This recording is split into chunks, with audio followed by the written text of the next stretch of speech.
791,286,033 supplementary appropriation bill to the National Assembly earlier this week. The House has sent the bill to the Appropriation Committee for further deliberation and considerations. The bill has been specifically structured to improve the country's security, food security, and critical road infrastructure and bridge the housing deficit in the country, including the slum upgrade and urban renewal. It will also support the provision of wage to workers and cash transfers to vulnerable Nigerians. It will also cater the upcoming election in Kogi, Bayelsa, and Imo states. The summary is as follows. Ministry of Defense, 476 billion, 543 million, 847,421. Police formation and command, 50 billion. Federal Capital Territory, 100 billion. Office of the National Security Advisor, 29 billion, 700 million, 606 million, 916. State House, 28 billion. Federal Ministry of Works, 300 billion naira. Federal Ministry of Agric and Food Security, 200 billion naira. Ministry of Housing, 100 billion naira. Service-wide board, 615 billion naira. While capital supplementation, 210 billion, 500 million naira. Independent National Electoral Commission, INEC, 18 billion naira. The total is 2,176,791,286,033. We have invited the rebel MDS to defend their submissions, to shed more light for their submission, and will report back to the House whether we are convinced with their submissions or we have another observations. So I think we are going to do this session in two segments. First, we are going to take non-security. We are going to do it publicly. Then we'll take security one. It's going to be under executive sessions because of the nature of the sensitivity of the security. Chairman and members of this committee, my colleagues, gentlemen of the press, ladies and gentlemen, Mr. Chairman, let me, on behalf of FCT, thank you for the opportunity you and your colleagues have given to us to appear before you this afternoon in order to shed light. 1 hour, please, honorable colleagues, please. Of the 100 billion naira that is recommended to you for onward passage. Mr. Chairman, all of us are aware of the situation of FCT. So many people have complained about basic infrastructure. So many people have complained about insecurity. So many people have complained about the dosaness of FCT. I would have, if I not to go out of protocol ordinarily, maybe the chairman of the committee of FCT will help to do that. What is allocated to FCT is 100 billion. And out of that 100 billion, we're requesting for 3.4 billion for security, equipment, kind of vehicles. All the security agencies have complained of lack of vehicles, lack of logistics. You remember of what has happened about this one chance, job security border and the rest of them. Insecurity has been a problem of FCT before I came on board. And so we felt that we should be able to tackle it head on by providing logistics to various security agencies. Of course, there are infrastructure needed which is ongoing before I came, or was abandoned before I came. But these infrastructures are needed to be completed now that we have the dry season coming. Take off, for example, B6, B12. When I came on board, I have to make use of contractors like Julius Berger, Central, and all of them to go back. I would believe that before we enter the season next year, this infrastructure or roads would have been completed. Again, talk about the completion of rehabilitation and take-off Abuja rail project. You will agree with me that this one project that Mr. President takes so important and which would help in decongesting our traffic situation. I've been there as I came on board, and Mr. President directed the day the Nigerian Bar Association held the annual conference that he wants to ride on this metro line, at least in his 1 year in office, and which is a major, if we can achieve it, and which we think with your support we are going to achieve it. The amendment I want to make there is this. Yes, it is provided 22 billion. Our problem is the dollar component of the project. You know, this project was awarded Naira and dollar components. Right now, the contractor CC and CCECC is saying that they need their $7 million component. So I would plead, if it is possible, with this 22 billion, if looking at the differentials, if we can say, provide for the dollar component of $7 million, and then whatever that's remaining can be the Nigerian, the Naira component. Because we tried to pay them in Naira, they said no, they cannot. The contract was based on dollar and Naira. And let me not just waste your time because there are so many people. I want to adopt all that have been provided here, that if we are given this, I will believe that a lot of people will say the changes in Abuja before we come back for the 2024 appropriation. So if you permit me, I want to sincerely adopt it and to say I will not go beyond what Mr. President has forwarded to you. Thank you very much. Chairman Appropriations Committee, Chairman of other committees, honorable members, Honorable Minister of Defense, the DGDSS, National Commissioners of the Commission, ladies and gentlemen. I want to start by making an important clarification that the 18 billion in the supplementary appropriation is not all for the conduct of elections. Actually, the substantial part of it is about personnel costs. You recall that in April this year, there was a 40% increase in peculiar allowance to public servants across the country. It was not provided for in our budget for 2023, which is this year, the current budget, because the budget was passed in December last year, so we couldn't have made a provision. At the same time also, there was another circular from government dated February where the DTA, the duty toll allowance, and other consequential allowances were increased by government. There was no provision in our statutory budget. And we have one of the largest workforces in the country, over 15,600 staff, and it's not easy to find the money to pay in the absence of supplementary appropriation. So we made a case to government, and we have been included in this supplementary appropriation. So for the component dealing with the 40% peculiar allowance, for the 16,614 staff of INEC, we will require 10.6 billion, and we have made provision for the 10.6 billion. Our annual salary is 26.5, 40% of 26.5 is 10.6. So we have made provision for that. And because of the experience we had that there was no cash backing for us to implement these provisions, we also started thinking ahead. Already there is an award by government of 35,000 naira for each public servant across the board.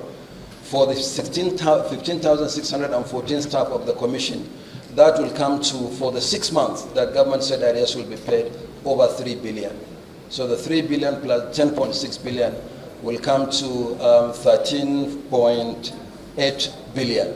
We have made provision for that. And as I said, we also made provision for the duty tour allowance. Now, concerning electoral, actually we have two challenges. The first one is the budget for the 2023 general election was appropriated by the National Assembly in 2022. We knew that there may be no budget in 2023 to take care of either elections or electoral activities. Therefore, we made provision in the 2022 election budget to capture not just the 2023 general election, but also 5 off-cycle governorship elections. Ekiti and Oshun held last year, and we made provision for Bayelsa, Imo, and Kogi governorship elections. So the 300+ billion that people have been talking about as election budget was not only meant for the general election, but also included 5 off-cycle governorship elections. However, since the budget was passed in 2022, some parameters have changed. For instance, the figures for the cost implication on PMS has changed from the 197 naira per liter to over 600 now. So we need augmentation.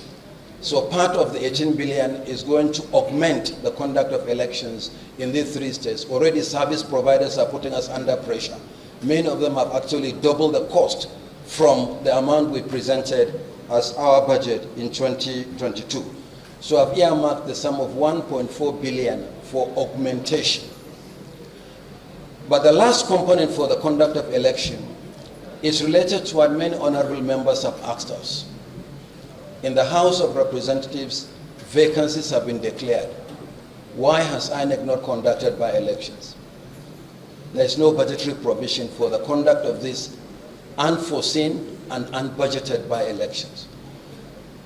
Honorable Chairman, honorable members, not many people in Nigeria will believe that within 4 months after the inauguration of the National and State Assemblies, 11 vacancies have occurred. 11 by-elections in 4 months. Unfortunately, the majority coming from the House of Representatives. There are 5 vacancies in the House of Representatives, 2 caused by death and 3 caused by resignation of honorable members. We have vacancies in 4 state constituencies across the country, and we have vacancies in 2 senatorial districts. And each time we conduct 3 senatorial by-elections, it's like conducting a governorship election, because each state in Nigeria has only 3 senatorial districts. So we have to make provision for the conduct of by-elections in 11 constituencies, 5 federal constituencies, 4 state constituencies, and 2 senatorial districts. And for that, we have made a provision for 1.6 billion. So this is in summary our breakdown for the 18 billion for personnel emoluments and overhead, for augmentation for the conduct of the 3 off-cycle governorship elections, and for the conduct of 11 by-elections. Hoping that and praying hard that there will be no by-elections again, so that we just confine ourselves to the 11 that occurred. We have provided detailed breakdown, Mr. Chairman, which we have handed over to the clerk to the Committee on Appropriations. This is all I have to say. Thank you very much, Chairman. Thank you, members. Corporate funding. Some projects have lasted for 17 years, some have lasted for 20 years. And you see a project that is started with 34 billion being augmented to 154 billion. It's not healthy for the society, it's not healthy to the ears. And anybody who hears that will want to ask questions. And let me also use the opportunity to appeal on the way of appropriation. If you have a project that is going to cost like 20-30 billion and we appropriate 200 million, we are just dashing money to the contractor. It's not desirable that such projects should be awarded, because it can't even constitute 1%, not to talk about 30% legal mobilization to the project. So it is very important that we pay serious attention on the ongoing projects and see how we can finish it. And let me commend Mr. President, because when he came on board, he put the interests of the nation first. And what did he do?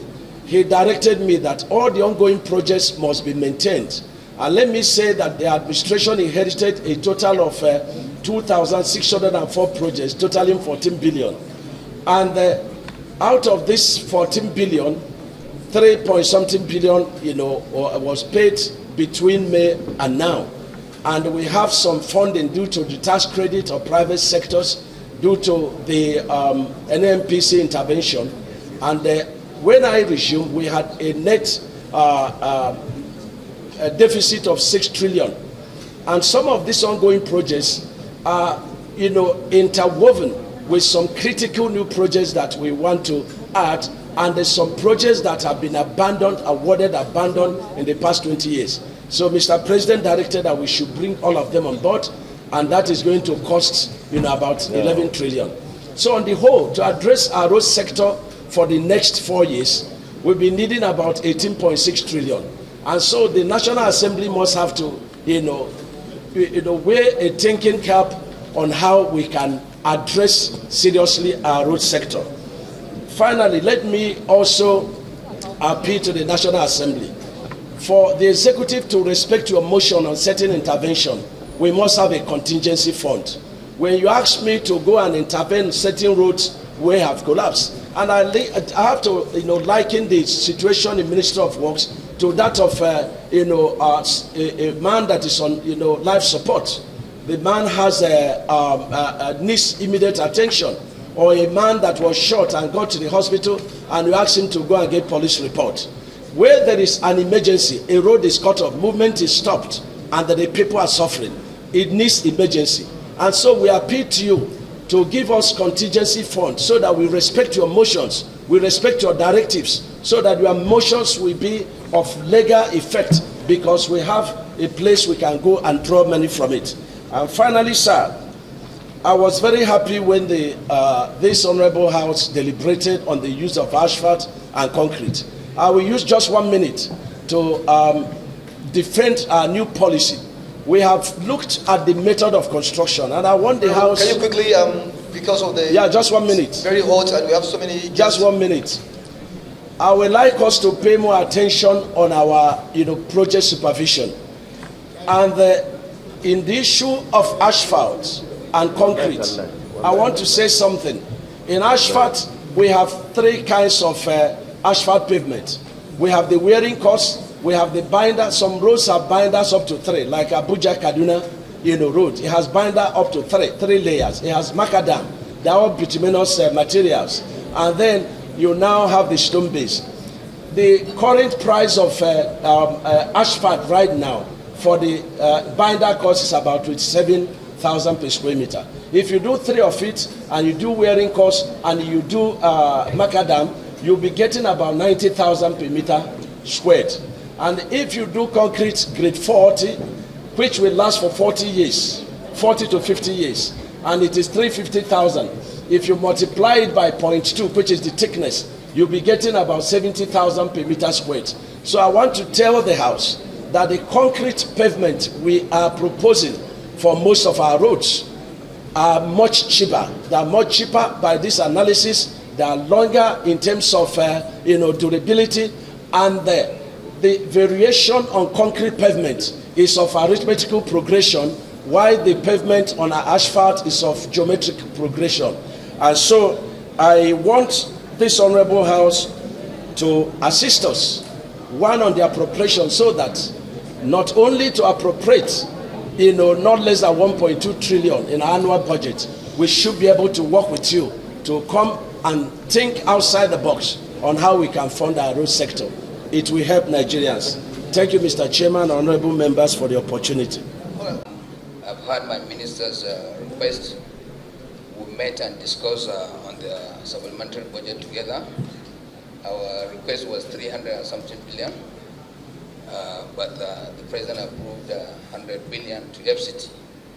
Honorable Minister, I had a discussion with the Chairman of Appropriation this morning with supplementary issue, but he told me if our request will not meet up in the supplementary, in the main budget 2024 appropriation, we are going to sit and look at FCT's request, because you are coming today as FCT minister. A lot of people have seen FCT is changing. Roads in FCT is now different with FCT that we know. You assured us in the last meeting we had together that by March, April next year, we are going to see a lot of things in FCT. Before, in FCT, everybody believes FCT is only land. But in your time, you said it's not land. Let's develop FCT first so that we leave legacies by 4 years. Thank you.